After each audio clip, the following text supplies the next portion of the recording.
Selamat pagi Bu. Kabar saya baik hari ini.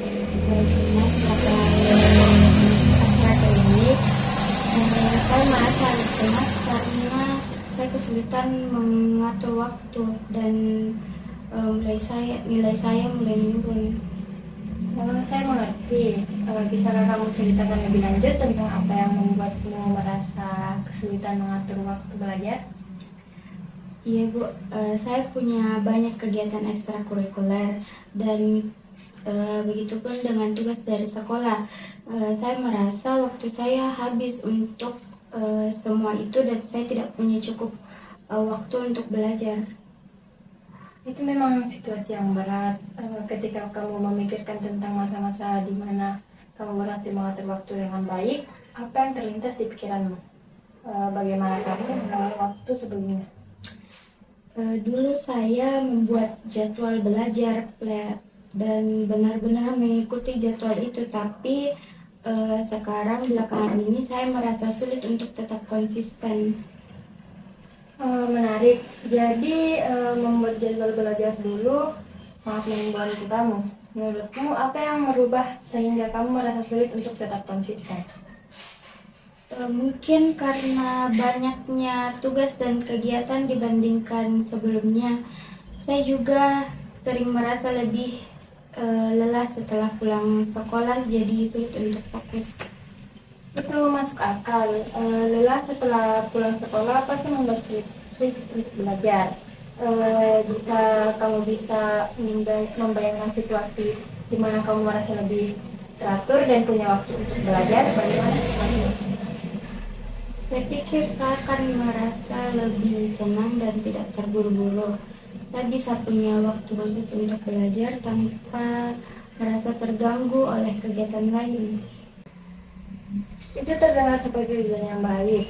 Apa langkah kecil pertama yang bisa kamu ambil untuk memulai mencapai situasi tersebut?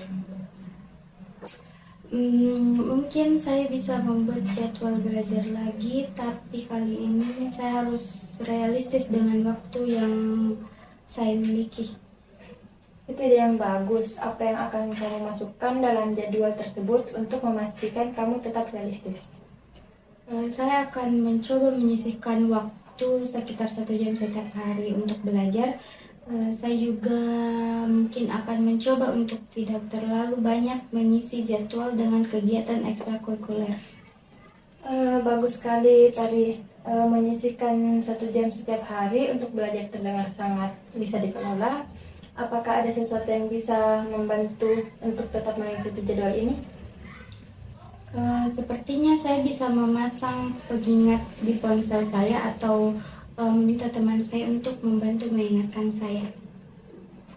Itu ide yang sangat baik. Pengingat di ponsel atau bantuan teman bisa sangat membantu. Bagaimana perasaan kamu sekarang setelah kita berbicara tentang langkah-langkah yang bisa kamu ambil?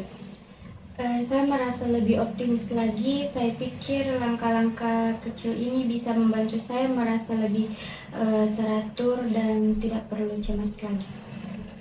Oke, saya senang mendengarnya. Sepertinya kamu sudah punya rencana yang baik. Ingat untuk bersikap fleksibel dan tidak terlalu keras pada dirimu sendiri jika ada hari di mana jadwal tidak berjalan sesuai rencana. Ini adalah proses, dan setiap langkah kecil ke depan adalah kemajuan. Terima kasih Bu, itu sangat membantu saya. Saya akan mencoba fokus pada kemajuan kecil saya. Tepat sekali. Mari kita bicara lebih detail tentang bagaimana kamu bisa memastikan 1 jam waktu itu tidak terganggu. Adakah tempat tertentu di rumah atau sekolah yang bisa kamu gunakan? Saya bisa mencari tempat yang tenang di rumah saya untuk belajar. Mungkin di kamar saya dengan pintu tertutup dan memberitahu keluarga saya bahwa saya butuh waktu tersebut untuk belajar. Itu yang sangat baik. Dengan mencari tempat yang tenang dan memberitahu keluargamu, kamu bisa memastikan bahwa waktu belajarmu tidak terganggu. Bagaimana dengan di sekolah? Adakah tempat di sekolah yang bisa kamu gunakan untuk belajar? Kalau di sekolah, saya juga mungkin saya bisa mencoba belajar di perpustakaan sekolah setelah jam pelajaran selesai. Di sana menurut saya lebih tenang dan saya bisa lebih fokus. Itu juga merupakan strategi yang sangat bagus. Perpustakaan bisa menjadi tempat yang ideal untuk belajar tanpa gangguan. Sekarang mari kita pikirkan bagaimana kamu bisa memotivasi diri untuk mengikuti jadwal ini seperti setiap hari. Adakah penghargaan kecil yang bisa kamu berikan pada dirimu sendiri ketika berhasil mengikuti jadwal? Saya ingin memberi diri saya istirahat sejenak setelah belajar, seperti menonton episode singkat serial drama favorit saya atau bermain game selama 15 menit gitu, Bu. Itu juga ide yang sangat bagus. Memberi diri sendiri penghargaan kecil setelah menyelesaikan tugas bisa sangat memotivasi. Apakah ada hal lain yang bisa membantu kamu tetap termotivasi? Hal lain, mungkin saya bisa mengajak teman saya untuk belajar bersama. Dengan begitu saya akan lebih termotivasi karena tidak belajar sendirian. Itu juga bagus. Belajar bersama teman bisa membuat proses belajar lebih menyenangkan dan memotivasi. Bagaimana perasaanmu sekarang setelah kita berbicara tentang berbagai strategi yang bisa kamu gunakan?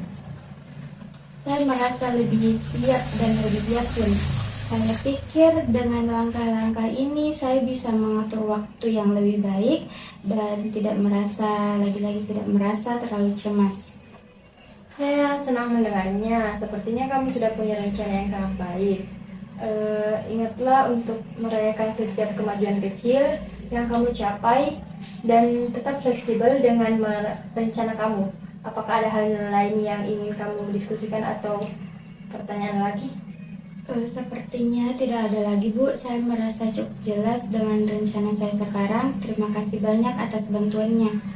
Sama-sama Tari, saya senang bisa membantu. Saya akan menantikan kabar dari kamu tentang bagaimana perkembangan kamu. Sampai jumpa di sesi berikutnya. Terima kasih, Bu. Sama-sama Tari.